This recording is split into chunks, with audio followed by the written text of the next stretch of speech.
Ever wonder how shopping got so easy? You grab what you need, check out fast, and barely think twice. But this quick trip didn't just happen.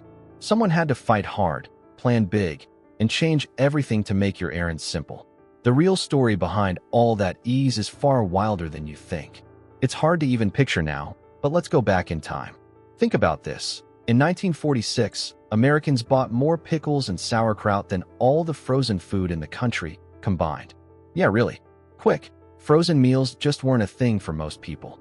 Shopping was a huge chore, and getting dinner on the table took forever. Now, the idea for frozen food had been around since the 1920s, thanks to a guy named Clarence Birdseye. But for decades, it was basically a luxury item. Only wealthy families could afford it. Then, after World War II, everything started to change. We finally had refrigerated trucks to move food across the country. Families had a little more money, and with more women entering the workforce, there was way less time for cooking. Suddenly, companies realized that everyone wanted an easier life. This was the tiny spark that would ignite a revolution in how America shops. So how did we go from a world of pickles to getting almost anything we want, whenever we want it? The all-day shopping trip had to die. It was a monster that ate up weekends and exhausted families. For decades, it was just a fact of life. But after the war, America had a new obsession: saving time. Suddenly, life was moving faster. Families had a little more money in their pockets, and for the first time, huge numbers of women were joining the workforce. This created a massive problem. With less time at home, who was going to handle the endless cycle of shopping, chopping, and cooking? This is where companies finally woke up. They realized convenience wasn't just a luxury anymore. It was a necessity. Take Birdseye, for example. In 1949, they were still advertising their frozen spinach like it was a fancy, gourmet item, calling it grander than the grandest spinach. It was an ad aimed at the rich. Just 2 years later, their entire message changed.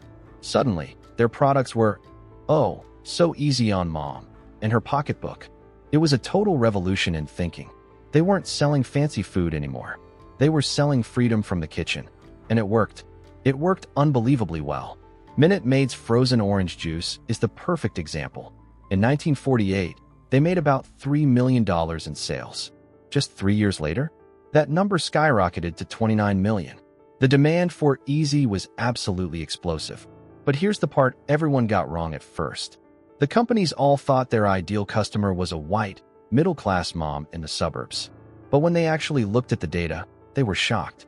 Market research in the 1950s found that many working-class black families in Harlem, who often didn't even own freezers, were buying frozen foods every single day. They'd buy a package and cook it immediately.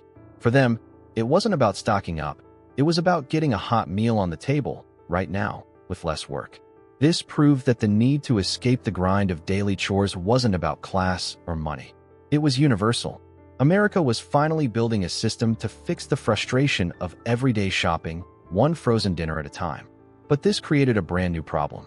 The massive supermarkets were great for a big weekly trip, but they were often a drive away. What if you just needed a carton of milk? Or a single frozen dinner for that night? The solution was brilliant, and it was hiding in plain sight all across America: the local ice house. Think about it. For decades, these were the places you went to buy giant blocks of ice to keep your icebox cold. They were already experts in refrigeration, and there was one in almost every neighborhood. As mechanical refrigerators started showing up in homes, the ice business was dying. So these ice house owners had a genius idea. They already had the cold storage. Why not sell other cold things, too? They started stocking milk, bread, and eggs. Then, when the frozen food boom hit, they were perfectly positioned to jump on it. Suddenly, the local ice dock wasn't just a place to get ice. It was a one-stop shop for immediate needs. You could run down the street and grab a frozen meal and a quart of milk. No huge shopping trip required. You were in and out in minutes. These weren't just stores, they were problem solvers. They sold the most valuable thing of all: time. This simple pivot, from selling a product like ice to selling a solution like convenience, was the birth of an entire industry. It was the moment someone finally cracked the code, turning a simple neighborhood building into an instant shopping hub. This was the beginning of the convenience store as we know it, and it was the first real nail in the coffin of the all-day shopping trip. But that brilliant idea was about to face its first big test. So how could they survive? The answer wasn't in what they sold, but in why people were buying it. After World War II, American life was changing at lightning speed. More women were entering the workforce, families had a little more money, and nobody had time for complicated meals anymore. You could see it happening everywhere. In 1951, the brand Bird's Eye completely changed its marketing. They stopped calling their frozen spinach grander than the grandest spinach and started calling it, "Oh, so easy on mom." America was hooked. One company, Minute Maid, saw their sales skyrocket from $3 million to $29 million in just 3 years. This wasn't a trend. It was a revolution in how people ate. This created a brand new type of shopper. Market research in the 1950s found something incredible.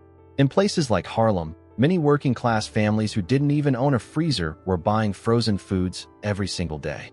They weren't stocking up. They were buying that night's dinner, ready for immediate use. They realized they didn't need to be a smaller version of a supermarket. They needed to be something else entirely. They were the answer to the question, "What are we eating tonight?" You didn't go there for your big weekly shop. You went there because you needed a meal solution right now with zero hassle. This decision to double down on speed and simplicity is what saved them. Instead of dying out, they cemented their role in American life, not by selling everything, but by selling the one thing everyone was running out of: time. But the world was about to speed up again, and this time, the change was digital. The internet completely shattered the old definition of easy. The new competition wasn't just the giant supermarket down the road. It was Amazon. It was any online store that could bring almost anything right to your doorstep. For the local convenience store, this was another life or death moment. How do you possibly compete with a store that lives inside everyone's pocket? You had to join them. This meant a total digital makeover. Stores scrambled to build websites and apps. They had to introduce online ordering, so you could browse from your couch and just swing by to pick it up later. This is where the idea of click and collect really exploded. Think about that for a second. Before, convenience meant saving you a 20-minute trip to a big grocery store.